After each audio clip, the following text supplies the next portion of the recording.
ఇస్తారు. గౌరవ పెద్దలు శ్రీ అమిత్ షా గారిని మాట్లాడాల్సిందిగా కోరుతా ఉన్నాను.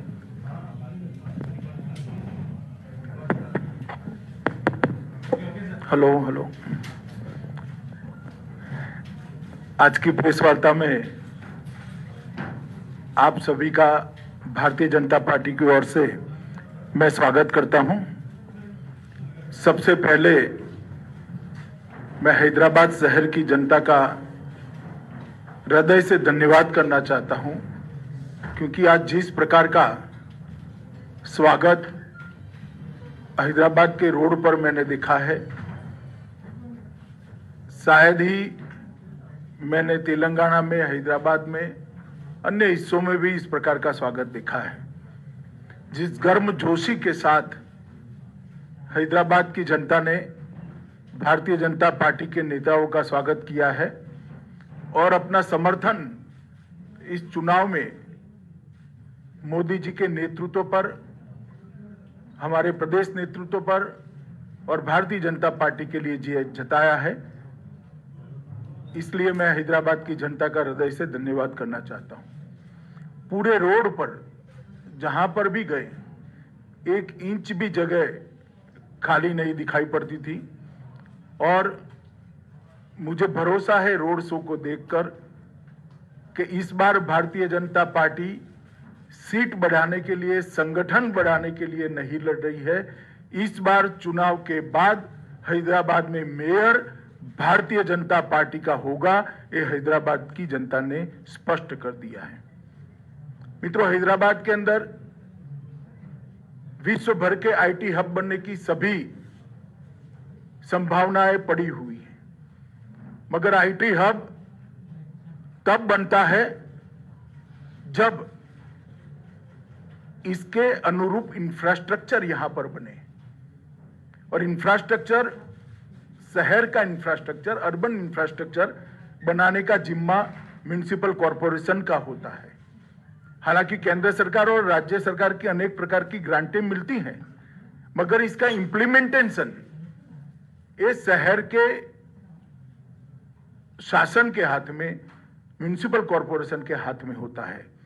और मुझे कहने में कोई संकोच नहीं है कि जिस प्रकार का कॉरपोरेशन यहां टीआरएस और मजलिस के नेतृत्व में चला है, वो हैदराबाद को आईटी हब बनने के लिए, विश्व का आईटी हब बनने के सबसे बड़ा रोड़ा है। अभी ही बारिश में पानी भर गया, लगभग 7 लाख लोगों के घर में परेशान हो गए, पानी भर गया। 6 साल से स्टॉर्म वाटर की एक भी लाइन, इसका सिल्टिंग नहीं हटाया गया, नालों का सिल्टिंग नहीं हटाया गया। पानी नहीं भरेगा तो क्या होगा? मजलिस साथीदार है, मजलिस के इशारों पर अवैध कंस्ट्रक्शन चलते हैं, एपीसमेंट होता है।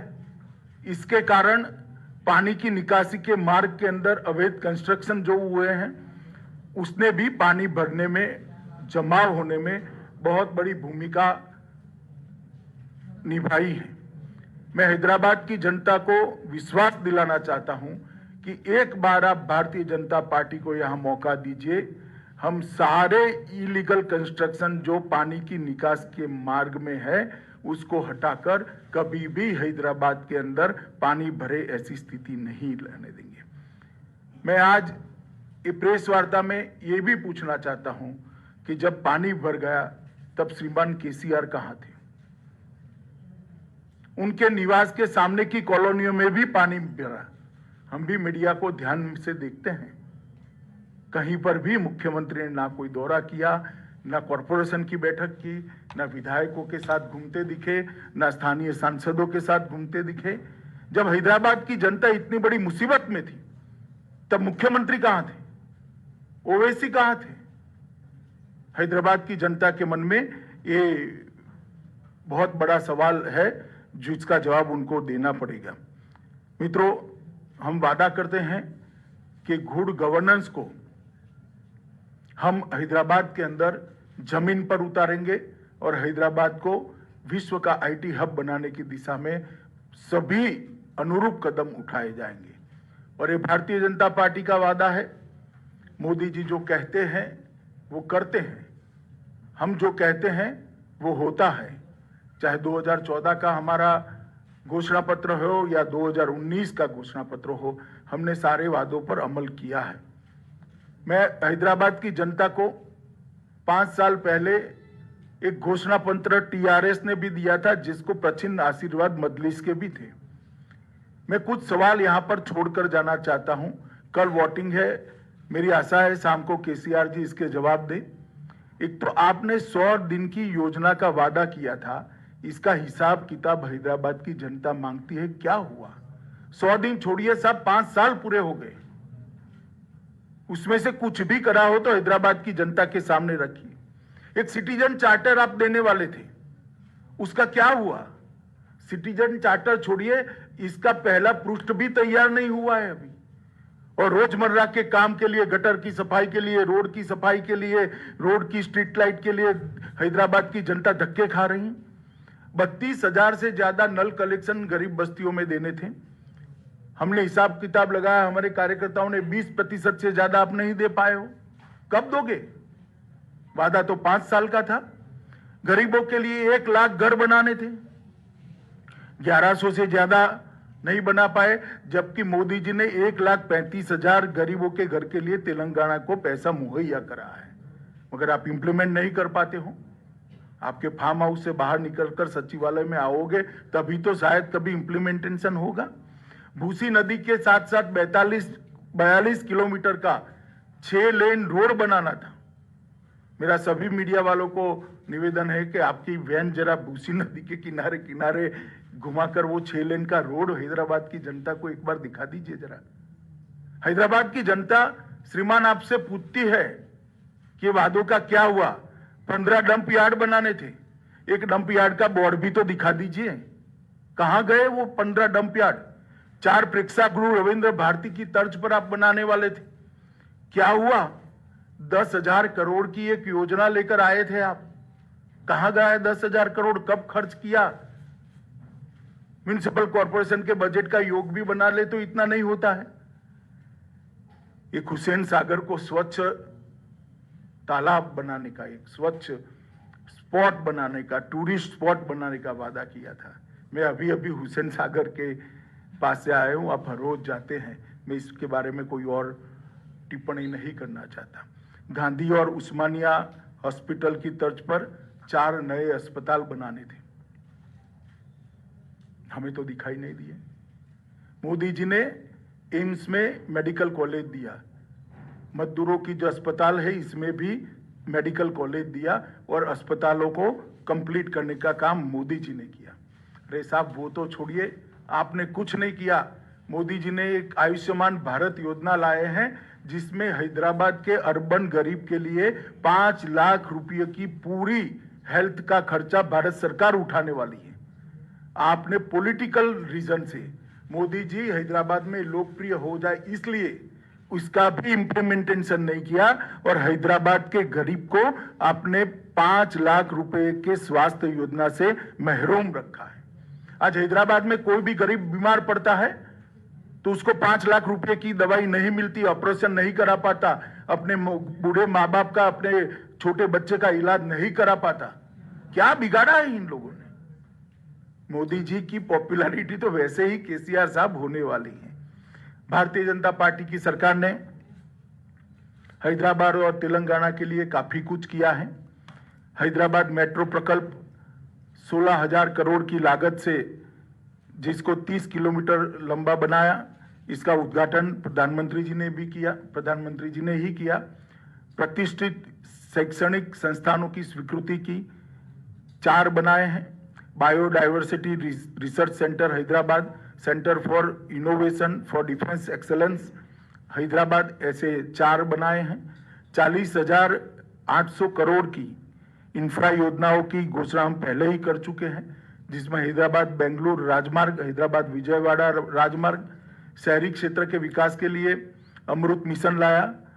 ग्रेटर हैदराबाद नगर निगम में 3.30 करोड़ मूल्य के 2 पार्क विकसित किए गए। जीएचएमसी की लिए क्रेडिट रेटिंग की पूरी करने के लिए हमने इनिशिएटिव लिया। सबसे बड़ी बात हैदराबाद शहर के गरीबों के लिए है। अभी अभी कोरोना काल के बाद Modi ji PM street vendor योजना लेकर आए। ये पीएम स्ट्रीट वेंडर योजना गरीब रेडी वालों के लिए है और मुझे कहते हुए आनंद होता है कि सबसे ज्यादा पीएम स्ट्रीट वेंडर योजना का फायदा अगर किसी एक राज्य को मिला है तो तेलंगाना को मिला है। 3 लाख लोगों को पीएम स्ट्रीट वेंडर योजना के तहत लोन देने का काम किया गया और सबसे ज्यादा किसी बड़े शहर में दिया गया है तो हैदराबाद को दिया गया है। 30,000 से ज्यादा पीएम स्ट्रीट वेंडर के लोन दिए गए। लगभग और 72 किलोमीटर लंबी रेल परियोजना मेट्रो की लागू हो रही है। इसके अलावे हैदराबाद के लिए पहले पासपोर्ट की बहुत बड़ी दिक्कत थी, अब पूरी व्यवस्था को प्रोफेशनलाइज कर दिया गया है और सारा काम टेक्नोलॉजी बेस कर एक अद्यतन पासपोर्ट ऑफिस यहां पर बनाने का काम किया है।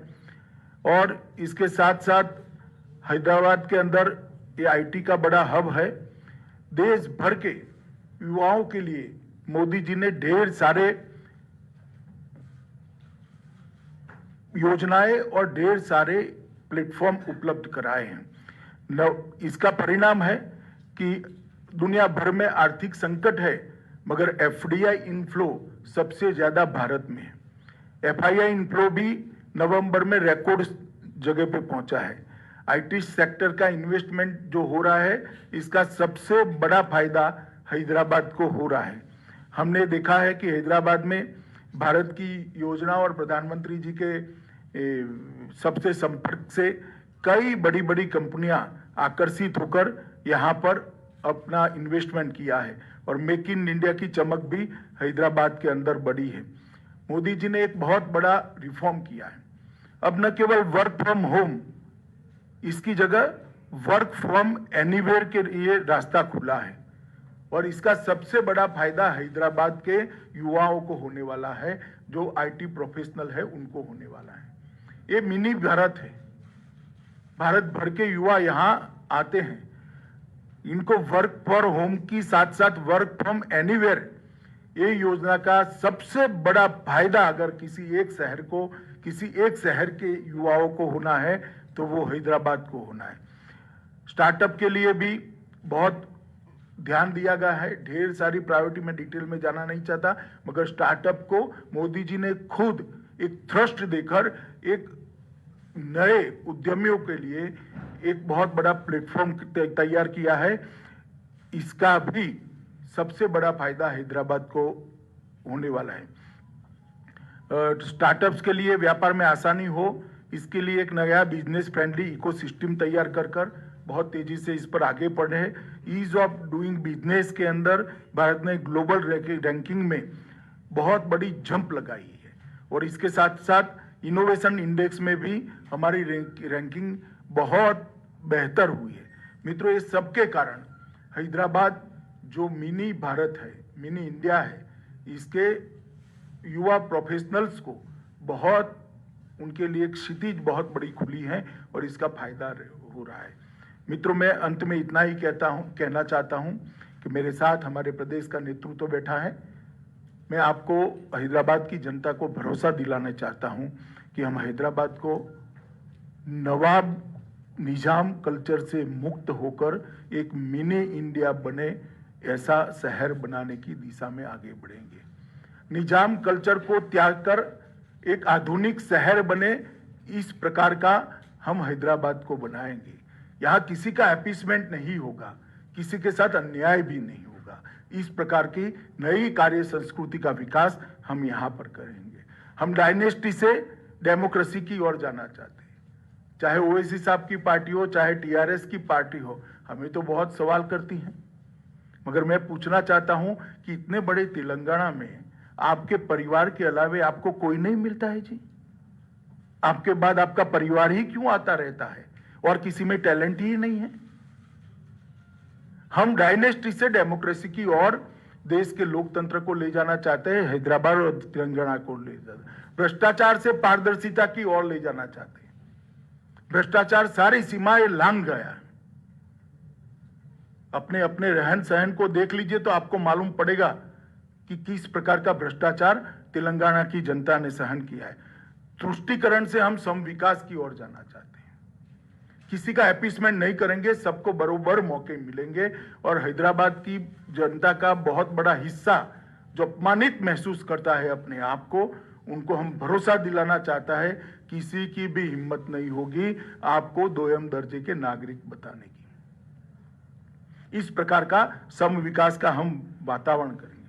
बाढ़ से डूबे शहर को बाढ़ मुक्त शहर बनाना चाहते हैं। और मैं एक सवाल फिर से श्रीमान चंद्रशेखर राव जी से पूछना चाहता हूं, ये मजलिस के साथ आप जो समझौता करते हो इसमें हमें कोई आपत्ति नहीं है,